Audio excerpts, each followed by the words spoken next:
Class 12 lesson number 12 aldehyde ketone carboxylic acid episode number 25। और आज के इस एपिसोड में हम पढ़ेंगे फैलिंग परीक्षण, जिसको हम फैलिंग टेस्ट भी कहते हैं। पिछले एपिसोड में हमने पढ़ा था टॉलिंग टेस्ट, इसमें पढ़ेंगे फैलिंग टेस्ट। देखो फैलिंग टेस्ट करते किससे हैं, तो आपको ये ध्यान रखना है कि फैलिंग टेस्ट जो है हम फैलिंग अभिकर्मक की सहायता से करते हैं। फैलिंग अभिकर्मक की सहायता से करते हैं। और फैलिंग अभिकर्मक कौन से होते हैं? फैलिंग अभिकर्मक दो होते हैं। एक होता है फैलिंग अभिकर्मक ए, जो क्या होता है कॉपर सल्फेट CuSO4 के जलीय विलयन को हम क्या कहते हैं बच्चों? फैलिंग विलयन ए कहते हैं। और इसी तरीके से एक हमारे पास होता है फैलिंग विलयन बी। फैलिंग विलयन बी जो होता है वो होता है सोडियम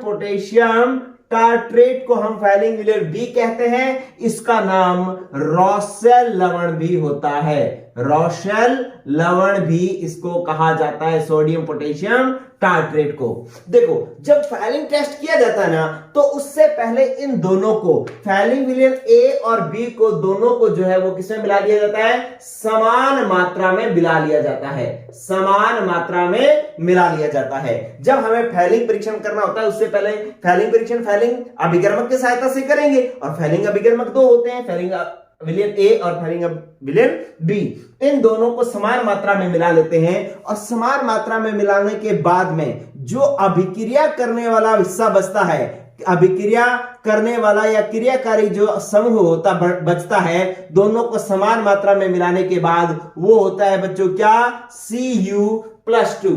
ठीक है। अब जैसे आप ये फैलिंग परीक्षण किसका करते हो? एल्डिहाइड का। किसका करते हैं? एल्डिहाइड का। जो पिछले एपिसोड जिन्होंने देखा उसको पता है कि फैलिंग टेस्ट जो है वो हम एल्डिहाइड का करते हैं, तो हमने लिया एल्डिहाइड। अब मैं इसकी अभिक्रिया फैलिंग विलयन से कराऊंगा। कैसे कराऊंगा? एल्डिहाइड प्रणाली में लिया।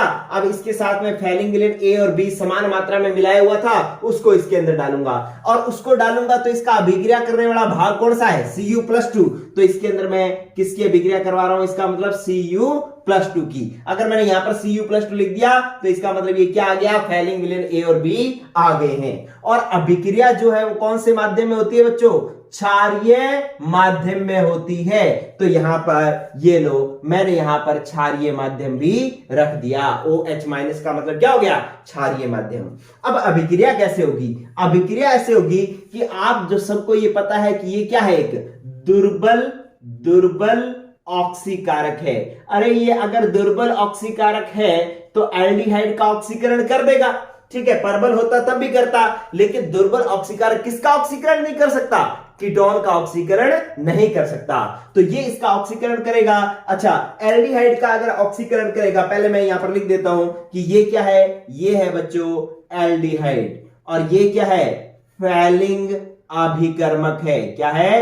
फैलिंग अभिकर्मक है। और ये क्या हो गया? ये हो गया बच्चों क्षारीय माध्यम। अब जब अभिक्रिया होगी तो क्या होगा कि इसका ऑक्सीकरण हो जाएगा।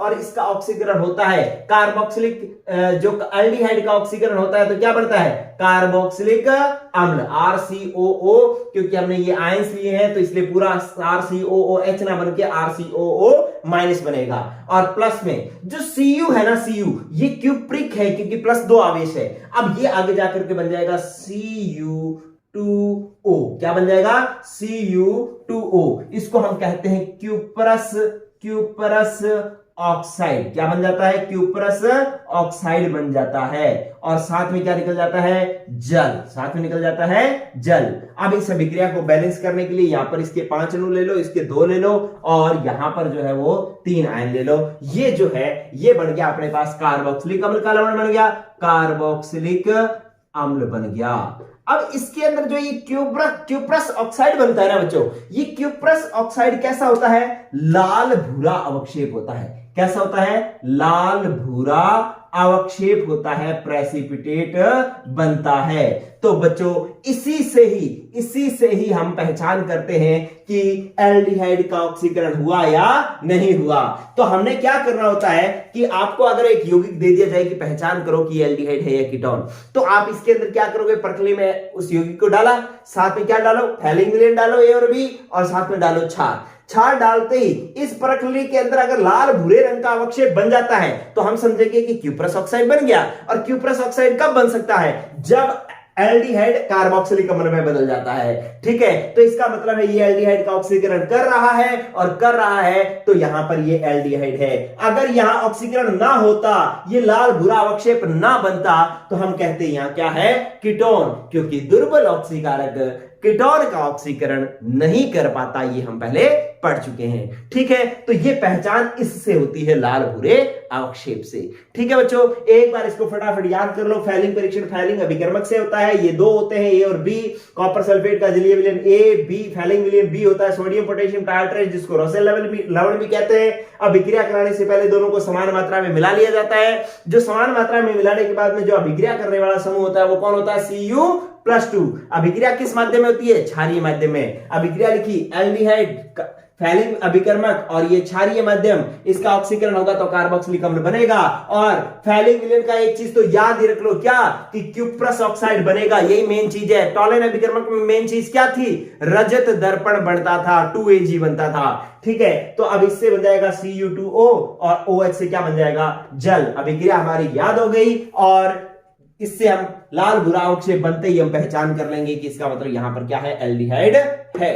ठीक है बच्चों, तो इस प्रकार से यह हुआ आपका फैलिंग टेस्ट। आज के लिए इतना ही। आप साथ के साथ एक बार पढ़ो, याद कर लो, और फिर खुद से लिख करके देखो। ठीक है बच्चों, आज के लिए इतना ही। पढ़ते रहें। Good luck, good bye.